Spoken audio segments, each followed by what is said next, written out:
A loving mother, sister, and daughter now at the center of a murder investigation. Memphis police found the 25-year-old killed in the Nutbush neighborhood. The woman's family continues to mourn while police search for her killer in tonight's Manhunt Monday.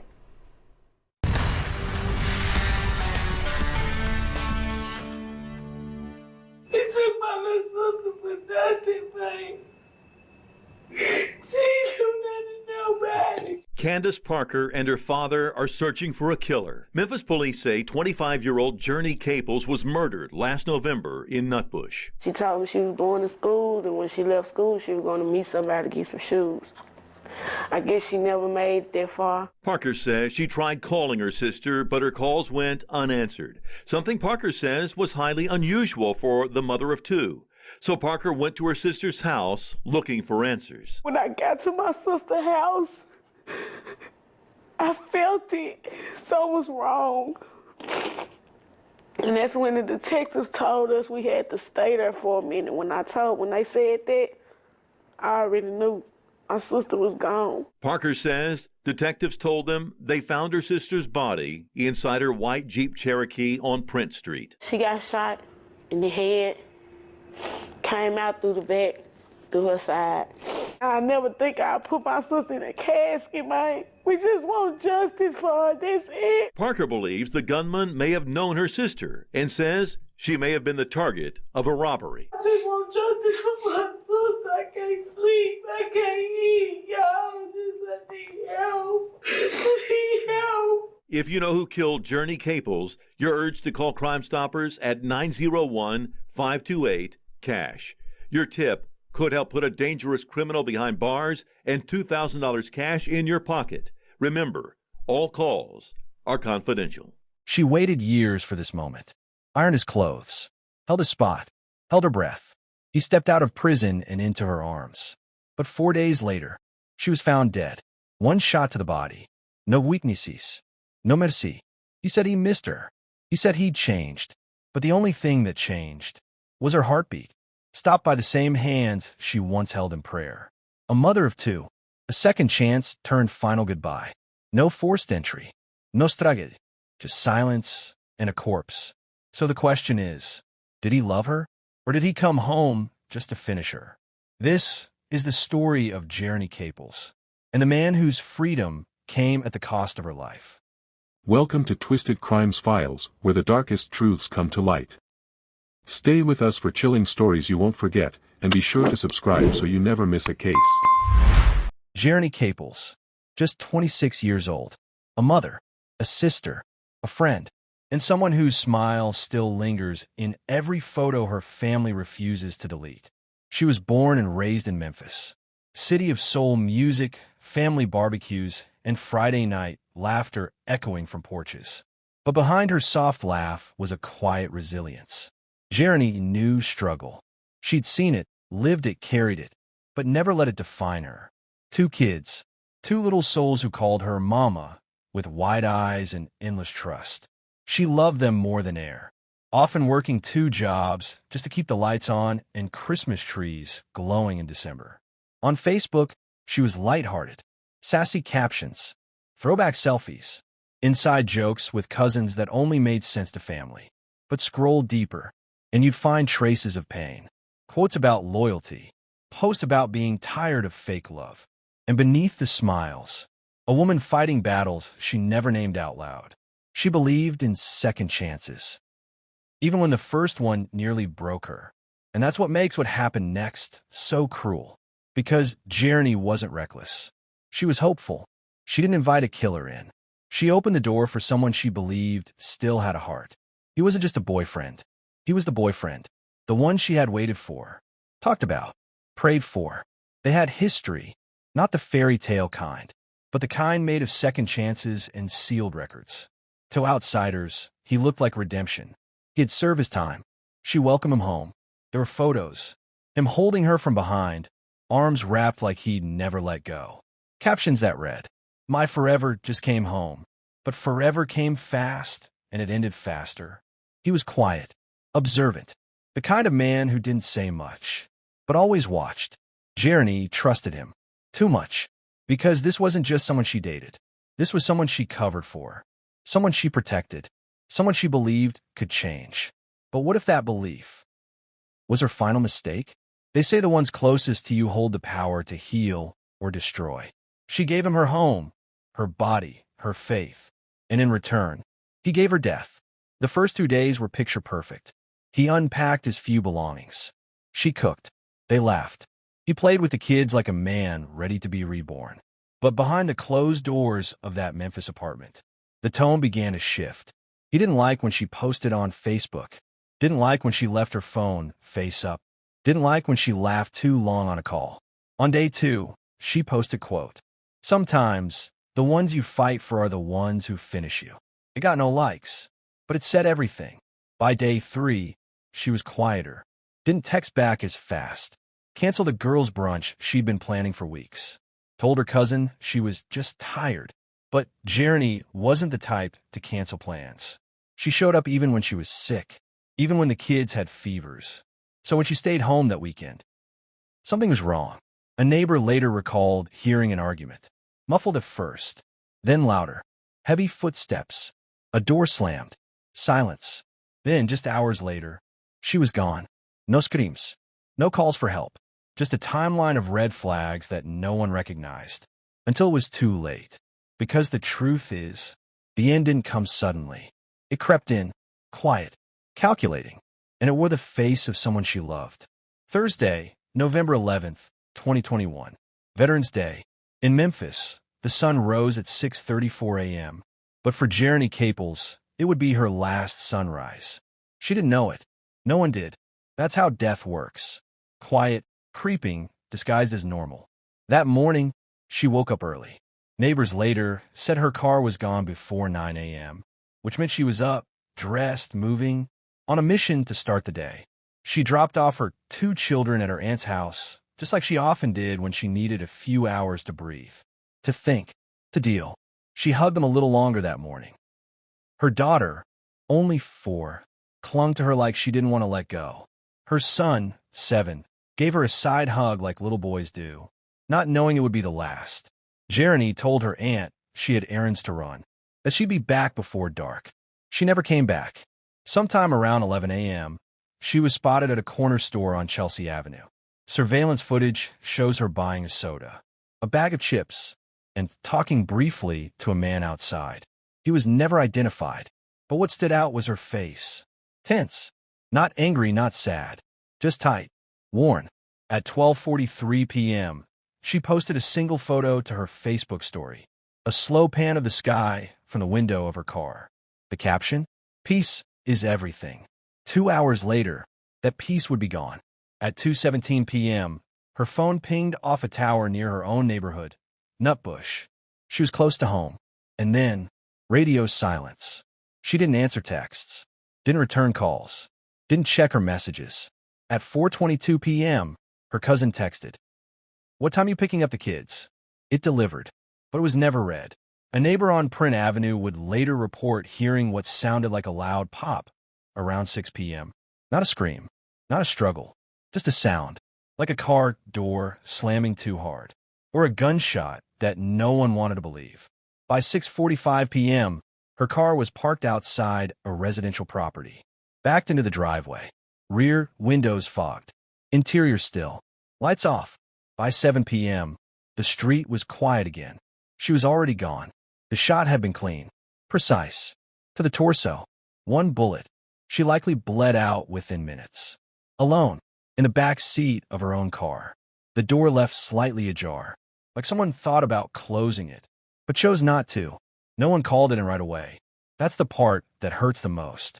She sat in that car, body cooling, life gone, for nearly 3 hours before anyone thought to check. It wasn't until after 10 p.m. that someone walking past noticed. The shape of her body in the shadows. The unnatural stillness. The call came in just after 10 p.m. A woman in a car. She's not moving. Something's not right. It was a cold Thursday night, November 11th, 2021. Veterans Day. Police arrived on Print Avenue minutes later. They found a silver vehicle backed into a driveway. Quiet, still, and out of place. The rear passenger door was slightly ajar, as if someone had left in a hurry. or wanted to leave a message. They approached with caution. Inside the back seat was a young woman, slumped sideways, head resting against the window, one arm across her lap, eyes closed but not in sleep. It was Jerriny Caples. She wasn't breathing. There was no movement, no pulse. Her body had already begun to cool. She was wearing a hoodie, jeans, and socks. No shoes. One earring still in place, the other gone. Her face looked peaceful, almost too peaceful, until you looked down and saw it. A slow, dark stain beneath her. Blood, soaked deep into the seat. A single gunshot to the abdomen. Not messy. No spate. No visible estrague. Just a clean, close-range shot. The kind that kills slowly and silently. There was no purse in her lap. No phone in sight.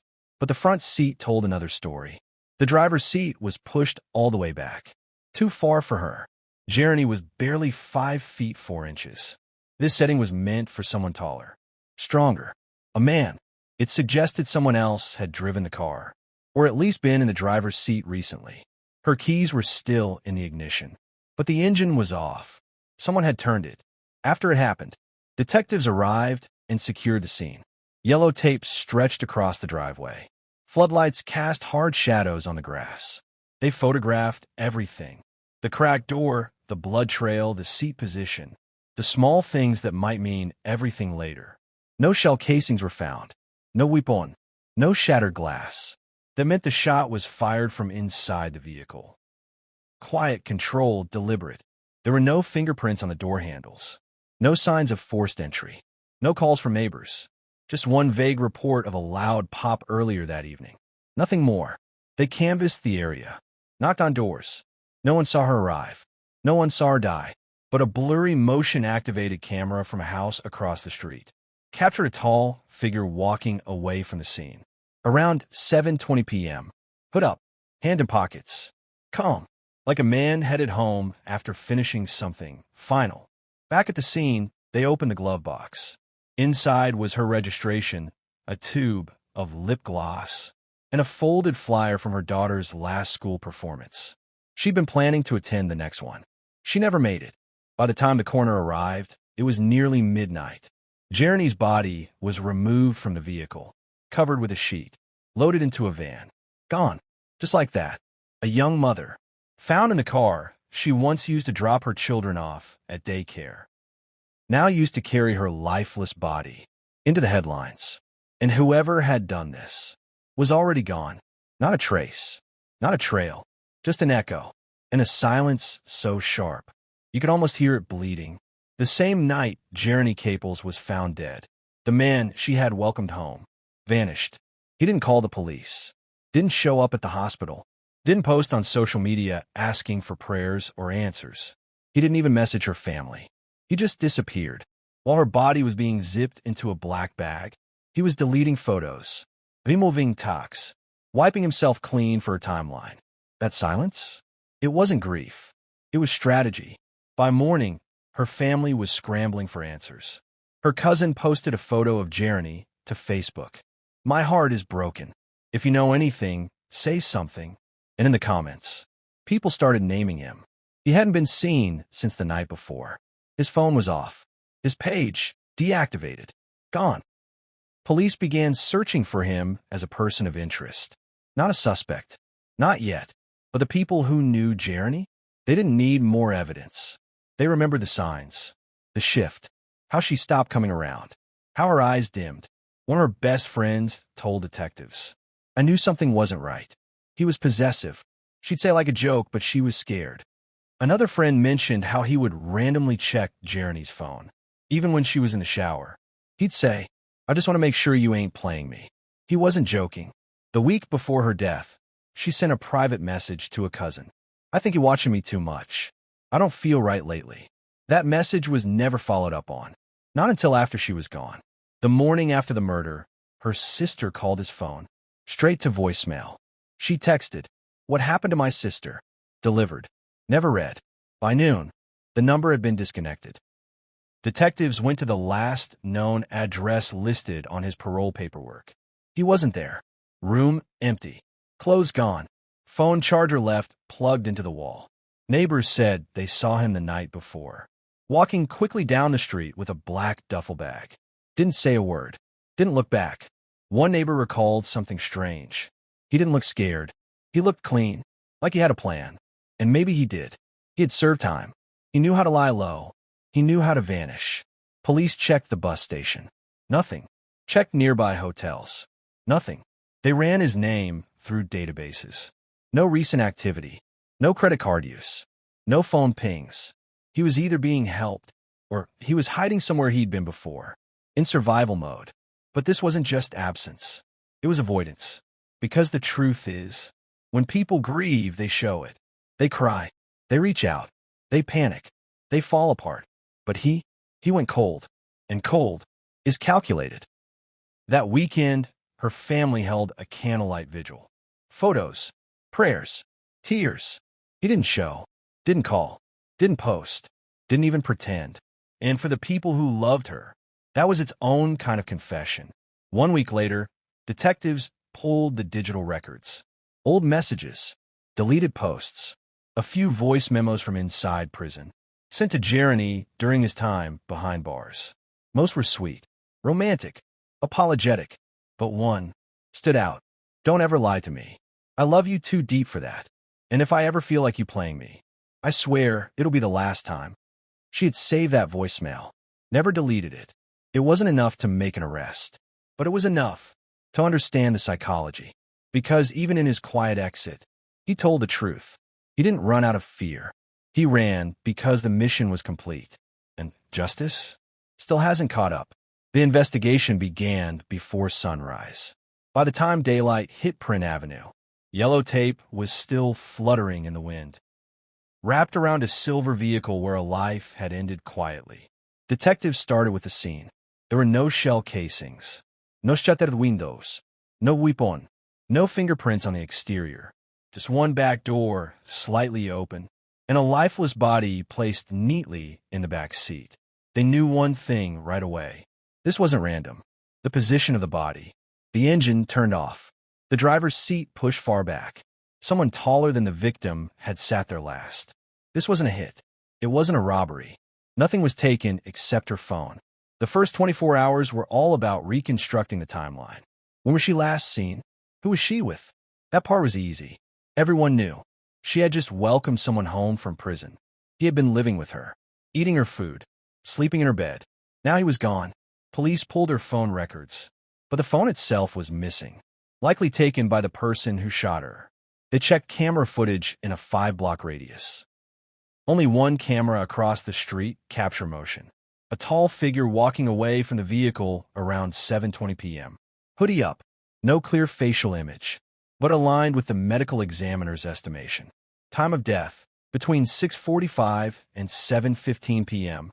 The same camera captured nothing before that moment. No one else. Just her car backing into the driveway earlier that evening. Detectives also accessed her online accounts. Facebook, Instagram, Messenger. The last post was at 12:43 p.m. that day. A Sky video, captioned, "Peace is everything." No activity after that. There was one unread text from her cousin at 4:22 p.m. asking when she'd be picking up the kids. It was delivered, never opened. Police traced calls to the man she was living with. But his phone was off, disconnected, not pinging anywhere in Tennessee. They visited his last known address, an apartment under his cousin's name. It was empty. Inside, they found no personal items, just an ashtray, a pack of cigarettes, and an open drawer with no clothes inside. No prints, no notes, no sign of a struggle, but also no sign of regret. Detectives then turned to known associates. They tracked down people he'd served time with, former girlfriends, even his parole officer. Some gave vague answers. Some said they hadn't heard from him. Others simply said, "He's smart. If he did this, he's already gone." The crime lab processed the vehicle. No foreign fingerprints. No DNA under her fingernails. No defensive wounds on her body. Just one clean shot. A bullet that entered her torso and collapsed along. There was no surveillance video from inside the car. No Ring doorbell footage from neighboring homes showing the moment of the shooting. The one person police wanted to talk to most was nowhere. They issued a person of interest bulletin, but they couldn't call him a suspect without harder proof. No murder weapon, no confession, no eyewitness, only suspicion, only silence. And silence doesn't stand up in court. But to her family, the evidence was obvious. She was with him. She died. He vanished. That's a story they didn't need a trial to believe. But to the system, belief isn't enough. And so the case was left open, active, technically still under investigation. But no closer to justice than the night she was placed in the back seat of her own car, like a secret someone hoped would never be found. Time didn't heal. It hollowed. In the weeks after her death, her bedroom remained untouched. Her shoes stayed by the door. Her charger still plugged into the wall. Her favorite mug still sat in the dish rack, clean and used, waiting for coffee that would never be poured. The silence in that house was different now. Not peaceful, not tired, final. Her 2 children moved in with her aunt. They didn't go back to that house. Her daughter, only 4, stopped sleeping through the night, started waking up calling for mommy, sometimes crying, sometimes staring out the window. Her son, 7, stopped speaking altogether for almost a month. Teachers said he just shut down. He wouldn't answer roll call, wouldn't eat lunch, wouldn't play outside. One day he finally spoke. One sentence. Mommy left, but her car didn't. That was how grief landed on them. Not like a storm, but like a slow, cruel erosion of childhood. The family tried to carry on. They planned a memorial, held a balloon release. Friends wore T-shirts with her face, but even that felt hollow, because the person who ended her life was still breathing, still free, still untouched. People in the neighborhood stopped talking, not because they didn't care, but because they were afraid. They knew who did it. Everyone did, but saying it out loud was dangerous. There were whispers that he'd been seen in Atlanta. Others claimed he was laying low in Mississippi, but no one confirmed it, and no one offered to testify. He became a ghost, not legally, just emotionally, present in absence. Her mother kept calling detectives, week after week, always asking the same thing. Have you heard anything? And always the same answer. We're working on it. The calls slowed, then stopped. The family began raising her children without her. One child now wears her necklace. The other keeps her hoodie folded on the bed, like a blanket made of memory. And the man who promised to protect her, the one who said he'd changed, the one she let into her home, was never seen again. But what lingers isn't just a crime. It's the life that never got a finish. She didn't get to see her daughter lose her first tooth, didn't get to buy her son his first bike, didn't get to open the salon she dreamed of, didn't get to say goodbye. Jerriny Caples died believing in love, believing in redemption, believing that second chances meant something. But in the end, all she got was a bullet and silence. On the Sunday, after she was laid to rest, her family returned to church, not because they weren't angry, not because they weren't broken, but because they didn't know where else to put all that pain. The pastor read from the book of Psalms. He heals the brokenhearted and binds up their wounds. Her mother sat in the second row, hands folded in her lap, eyes open but distant. Her sister wept softly beside her.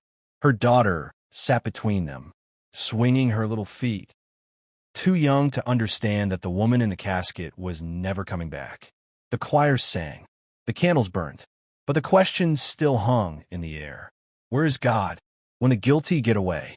There's no sermon that answers that, no scripture that explains how someone can kill a woman in cold blood and walk free. But still, they showed up, because faith to them wasn't about answers. It was about survival. They didn't forgive him. Not yet. Maybe not ever.